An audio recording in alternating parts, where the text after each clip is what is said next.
Welcome back, welcome back. We are here for a special edition one shot of Dust Off the Cartridge, and we are here to talk about one of our favorite beloved video games. It released back in November of last year, Pokemon Let's Go Pikachu and Let's Go Eevee. I am your co host, Marcus Flowers, aka Flo, aka One Marcus Flowers on all social media platforms, aka Call Me What You Want. Just don't call me lazy. And I am joined by. Y'all know who it is, the one who rises above all else, Metro Meta. And this was a very interesting game, so I think we should start out by saying what copies we got. I got Let's Go Eevee, and you got. I purchased Let's Go Pikachu. We decided back in November, instead of us both getting one game, we should get both versions of the game so that when we meet, we can trade different Pokemons that are exclusive to Pikachu and exclusive to Eevee. By the way, I realize I need a Ekans from you and I have a Weezing that you can have. We can set that up. I also need a rematch of our match that you beat me because I just wasn't aware of the rules that that were in You mean place. the normal rules? You mean nothing changed, and you just were upset you couldn't Well, overpower me? the last time I played a Pokemon game, it was really the battle was the highest. It was the same stats, the same level that your Pokemon were on before the player link was the same in the battle. I wasn't aware that everybody's stats would be the same. So you mean when they made it balanced? Yes, I was not aware of that. But yeah, first off, so Pokemon Let's Go Pikachu, Pokemon Let's Go Eevee was mostly to pay homage and nostalgia. It was a quick money grab by Nintendo, but it was one of theirs. I think it's their second fastest selling game, and then a few weeks later, Super Smash dropped, and that blew it out the water. But it's a lot like Pokemon Red and Blue, and even Yellow to an extent, because in Yellow you had Pikachu was on your side. Morgan, you know better than me about later generations of Pokemon, but one of the things that I just found interesting about this gameplay is that you can finally take all of your Pokemon out of their Pokeballs, and they can walk with you along the way in your journey. And yeah, and also another thing that it seemed easier. I don't know if you've caught them yet, Morgan, but it definitely seemed that the legendary birds, so Articuno, Articuno, Moltres, and Zapdos were all easier to find and easier to capture, as well as Mewtwo. I remember in Pokemon Red and Blue, it seemed much more difficult, but I also was like 6 to 8 years old playing those games, so maybe it just was like the cognitive development. But it seemed like with these games, it was very straightforward, which I appreciated. One of the things that I wish, which I know it wouldn't happen, but I wish that Team Rocket had felt more like a threat instead of just like an extra gym battle. If there were like, I don't know, like if there were like real stuff at stake. Like, for example, if you would have lost with Team Rocket Goon, you would lose one of your Pokemon, such as like what would happen in like the actual Pokemon show, and just something like that. Like, added, instead of just battling like Giovanni for Gym 8, or beating him at I believe it was Saffron Town, whatever that gaming town is. I just wish there was more at stake when facing Team Rocket. Yeah, and that's a valid. I think that goes down to just the core design of Pokemon. They're very hesitant to take things away from you, and I don't think they'd ever implement a mechanic where they take your Pokemon away. However, as again, as you said, I'm someone who's played. I played basically every single Pokemon game since pretty much, pretty much the original Sapphire. Since the first Sapphire, I played every single Pokemon game. I played X and Y. I loved them. I played all of them. And so Let's Go to me, it's the same game. Like they do small things every here and there, but like the old joke with Pokemon is like it's the exact same game you bought year after year, just with like tweaked stories, new characters, and new Pokemon.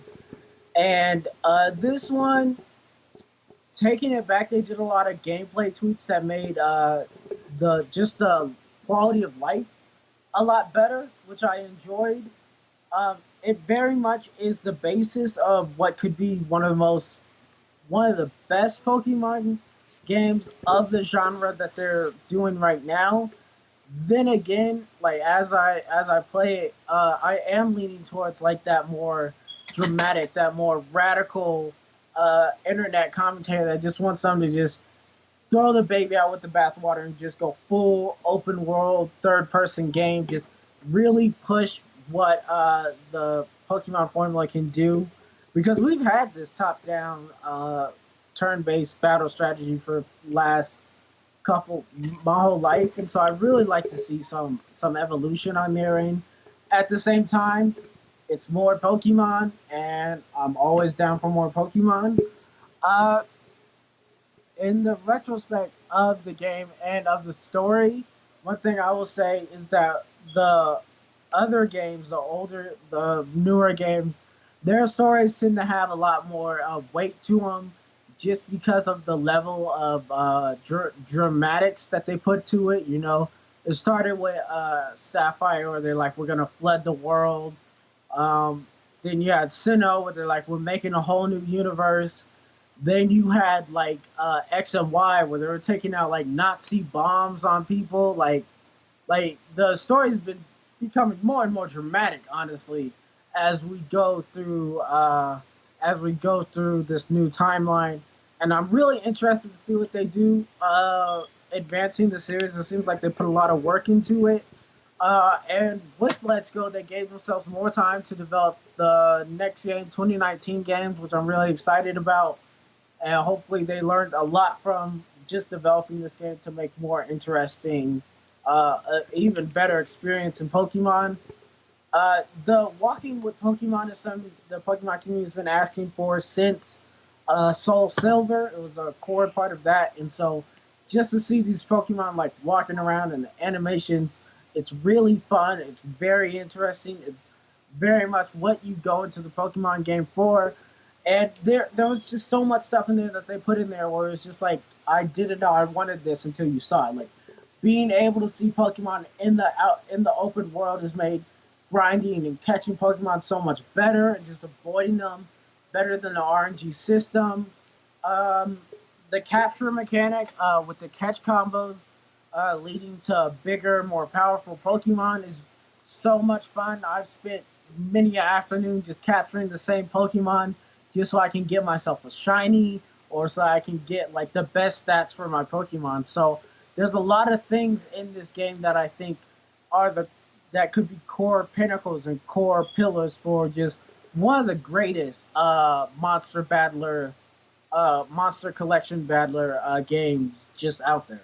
Yeah, and one of the other things that I really did like about this game was that you were able to not only get your starter Pokemon, which was Pikachu or Eevee, but you were able to get Bulbasaur, Charmander, and Squirtle either through other trainers or Officer Jenny, or just by catching them in the wild. And that was I didn't know if that was in the previous versions, but it wasn't in Red or Blue, and I thought that was an interesting twist that they put in, very helpful. And you can also right now, well, in Pokemon Let's Go and Eevee, you can definitely assemble Ash's OG lineup, which would be Pikachu, Charizard, Bulbasaur, Squirtle, Butterfree, and I think, and Godine. So that's just to pay homage to Ash, the goat. Well, I wouldn't call him the goat, but one of the other thing that I found that it kind of bothered me. It was a down point. Was I talked about Team Rocket and how there were no real threats at stake, but it seemed like the gym battles weren't as hard as they were in the original games, and it's just like because I just had like muscle memory, and so I just like remembered with Brock, yeah, with Brock being your first gym battle, and you when you went to Brock, he was at like all his Pokemon were at like level 17, level 15, level 14, and so like of course you're back in the wild, and another thing I did like was how you basically had EXP share, experience share throughout your whole party. And when you caught a Pokemon, everybody got the experience points. Instead of in the past when you used to battle a Pokemon, only one of the Pokemon would get the experience points. I thought distributing the experience points was very dope. But yeah, it seemed like the gym battles were easier than on previous versions, and I also think that was also because I had Pokemon Let's Go Pikachu, and so of course when you're in like Pallet Town and the Viridian Forest, you get like a lot of like bug and a lot of grass and those type of Pokemon, and when Brock is your first opponent, of course you're going to use grass. And then after that, it's Misty who is water, and I have Pikachu. Of course, I just like smashed her, and it just seemed like I didn't really get tested with Pokemon battling until I reached the Elite Four. And even then, it was I wouldn't say it was a breeze, but it was fairly simple. Yeah, it was. This is something that people talk a lot about Pokemon is that they're becoming more casual, but there's a lot of things in the game that I enjoy them putting in there. Just the customization, something that came out in Pokemon X and Y, with being able to get your own outfit and being able to be a black character, is something that I really enjoyed. I spent thousands of hours in Pokemon X and Y and Sun and Moon just trying to look like a pimp Pokemon player. Like that has been so much fun, and that's what I've been working on in this game. But what I want to get into now is why don't we give out our teams? I said this a little while back, but I said officially you could get our teams if you use it for your game. So do you want to go first or me? So I can't my original team is I don't remember off the top. I don't have my Switch next to me, but I do know my team right now. My team right now is Hitmonchan, Charizard, Blastoise, Porygon, Jolteon, and Haunter. Nice, nice. So for me, balanced team, you always want to start out with your number one. So for me, it's Eevee, and for those of you guys who don't know, both Eevee and Pikachu are like extremely overpowered in this game. So Eevee, Dragonair, because I don't like Dragonite, but Dragon Pokemon always really good. I have Nido Queen for both poison and to deal with electric types. I have Ninetales for fire backup, so I can deal with that. Then I have Starmine, and for transportation, there are certain Pokemon that you can ride around in this game. So for me, I chose Doug Trio because he makes you move a bit faster, and that's always something that I've liked. So that was my team. But if you put your team out in the comments, how did you beat this game? What do you think about this game? Uh, Anything else? Have you had a chance to be a Pokemon master yet? To battle the master trainers? I have not. Have you? Yeah, so I started, and that's also a very interesting thing that I've really liked about Pokemon Let's Go, Pikachu Let's Go Eevee. It's just the added bonus, basically like a thank not a thank you, but like motivation to keep playing the game after you defeat the Elite Four. So right now I have and the thing about these master trainers is that yeah, with master trainers you're facing it's the same Pokemon facing the other, and so that's so of course like if you have like a Charizard, you're gonna have a lot of you have to like diversify your attacks and what it knows, and so but so far I am a Jolteon, Vaporeon, and Pikachu master. Right now, I'm also working on Charizard and Blastoise. And when you get to six master trainers, you can fight Red, who will be outside of the Elite Four after you defeated six master trainers.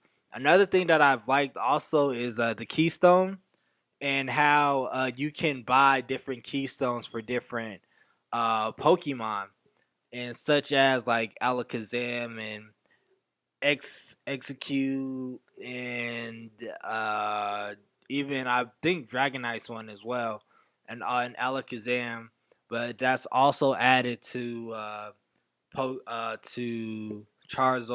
Blastoise, Ivysaur, and Mewtwo. Oh, Mewtwo. Have you sorry, we didn't talk about Mewtwo yet. Have you got a chance to get Mewtwo yet?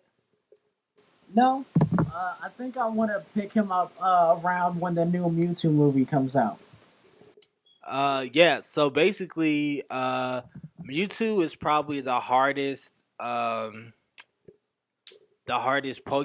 that you will encounter on the game. And they say don't use your Master Ball on him. So what I did was I bought about like 60 Ultra Balls. And with the Ultra Balls, you get the Premier Balls as well. And so you first have to like attack him. And that was actually the hardest battle. That was harder than the Elite Four because you find Mewtwo after the Elite Four, and so you basically have to like tailor all your Pokemon's powers to beat Mewtwo. So you have to have like dark and even a little bit of ghost moves to try to beat Mewtwo. And also you play against Green, the young woman Green, and you fight and you battle her. And another thing that I do like is how daily you can go back and you can battle gym leaders to get experience points. And there's a few trainers that you can go back and battle every day, such as there's one in like Vermilion City who's all fairy type. Have you actually? We didn't even talk about. I didn't talk about the main reason why I got Pokemon Let's Go Pikachu. It's because so in about June or May when they released that they were coming out with Pokemon Let's Go Pikachu Let's Go Eevee, they said the option was you can be able to transfer your Pokemon from Pokemon Go to Pokemon Let's Go Eevee Let's Go Pikachu. Morgan, have you tried that function yet? No, I haven't tried to transfer. I kind of like my Pokemon in Pokemon Go. I don't keep extras, so I kind of need them in that game. So I have transferred some. So I have like a fairy type Volplix that I plan on training eventually. Dragonair, a Ditto, a Hypno. A lot of the Pokemon that aren't on Pokemon Let's Go Pikachu, I had them on Pokemon Let's Go, and I just transferred them from in the Go Park. And the one thing that I do not like is how it depowers your Pokemon, and they're all like level like 25 from like level 15 to level 25. That's the drawback. and so you just have to bring them up and all that. Yeah. But I think that's an in-depth review. So, what is your final say on Let's Go Pikachu? Do you Uh, like him? yeah, I say I give it about a 8 out of 10. Yeah, 8 out of 10. Would you want another one? I would want another one. I would want it to be a little bit more challenging. More. I would actually like to cover more map, and so they can add. Cause we're in Johto, I'd like them to. Or no, we're in Kenta. I would like Kenta. to. I like them to add the Johto region and some of those Pokemon as well. If they were to make another Let's Go, I would want a Sinnoh remake, just because that's one of my favorite regions and it's fairly big. Uh, that would be my favorite. But that's all for now. Dust off the cartridge on our Let's Go. Yes, Uh, and thank you for listening. If you haven't already, make sure you comment, like, subscribe. We're on iTunes, Spotify, YouTube, Listen Notes, Google, and make sure you are following us on social media at 26th and G on Twitter. We are 26 in Glencoe on Instagram. We are 26 in Glencoe Media Network on Facebook. We're 26 in Glencoe Media Network on YouTube. Follow me on all social media platforms at One Marcus Flowers. Follow Morgan at all social media platforms at Metro Meta 26th. This week, so this is coming out on Thursday. Uh, on Tuesday, we dropped a special edition of the Metro Meta podcast where Morgan talks about what makes a good video game character. On Wednesday we had a back to back where we had Super Flow Bros and Dust Off the Cartridge. And Friday we are releasing our it's two reviews, one for Aquaman and the other for the first. I say the first chapter, the first 3 episodes of Young Justice. So be on the lookout for that. Once again, I want to thank you for listening, and until next time, peace.